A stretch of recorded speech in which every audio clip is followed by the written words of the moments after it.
pato, conill, pollastre, l'arròs, oli, sal, vi roig, safrà, batxoquetes i fesols de garrafa i caragols. Que no estiga massa cuita la carn, que la verdura tampoc tinga massa cocció i al final, per supost, li poso les pilotetes i el pebre roig. I les pilotes de magre, en espècies, li fiquem canella, li fiquem llima ratllat. Carn de pollastre, carn de conill i una miqueta de costella perquè doni bon gust a la paella. La carn, quan ja està ben doradeta i ben d'això, la partim als costats i fiquem la batxoqueta de trencar i el garrofó i tabella. L'oli d'oliva, en quant a la ferradura seria el garrofó, batxoca i tomata. Batxoca de trencar, batxoca de desfer, batxoca de garrofó. Carxofa, batxoques.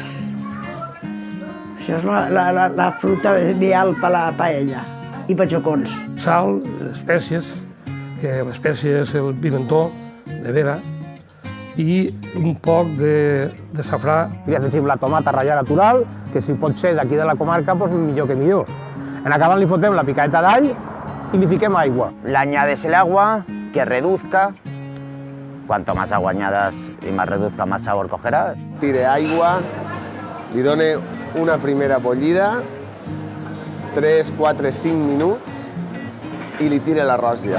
Arroz de grano medio, el arroz típico de l'Albufera valenciana. Llavors li posa com un manollet xicotet de farigola i romer, però molt poquet, no tens de passar. Si no se li dona els tempos a cada cocció, la paella no resulta. Necessites llenyes que li donen una combustió ràpida perquè té que alçar el bull molta pressa. I es queda l'arrosser soltet i de molta categoria. El taronger li dona un perfum especial a la paella perquè té aquest aroma, no? La paella valenciana, a part de ser un menjar tal qual, té una part social i lúdica importantíssima. Jo vaig aprendre de ma mare i ma mare va aprendre de sa mare.